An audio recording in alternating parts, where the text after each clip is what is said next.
Did you buy a lunch today? Was it packaged in plastic? How about the fork? Was that plastic too? We all use plastic every day without a second thought.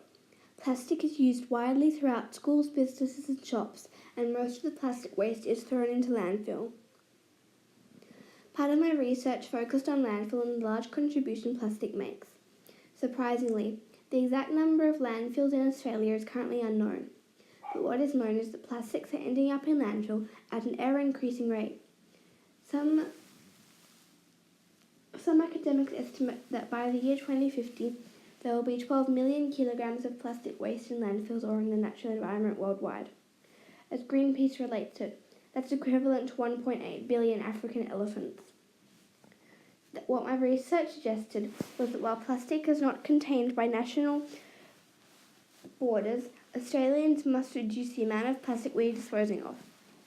Alongside researching the worldwide problem of plastics in landfill, I'm also researching how to reduce the amount of plastics waste produced by my school's canteen, because the school canteen is one part of the chain that sees plastic rubbish move from the school grounds to landfill.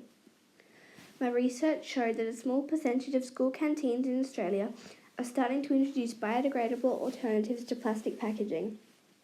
These initiatives, such as the WasteWise program in Western Australia, prompted me to research further about viable ways of reducing the use of plastic in my canteen.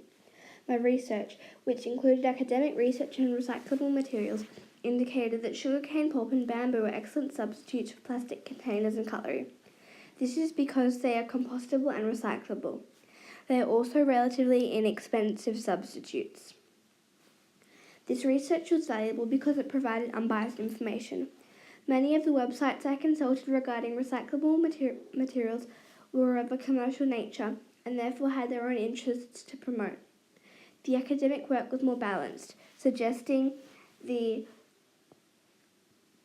advantages and disadvantages of these materials as alternatives to plastics. What I also discovered as part of my research were exciting discoveries in non-conventional plastic, or bioplastic. Bioplastics are at least partly derived from plants. They can be effectively subjected to biodegradation, and they have been used to great effect in trials to create products such as cutlery. Scientists hope to refine the science and make it a lot less expensive because it holds great promise for replacing conventional plastics and therefore reducing landfill. At the moment, bioplastics can release some methane gas in landfill, and they cannot be used in some products. What Professors Halle and Crute interestingly note, though, is one of the key findings into bioplastics, that it is a change in our behaviour, how we think about, use and dispose of plastics, that is absolutely essential for bringing about change in plastics in landfill. Bioplastics do nothing to change this kind of behaviour. This is where my Clean Canteen project comes into effect. With Clean Canteen, I'm aiming to not only replace plastic containers and cutlery with biodegradable and compostable materials. The program also aims to bring to students' attention their habits when it comes to use of plastic and offers them alternatives. My canteen has started to implement these initiatives.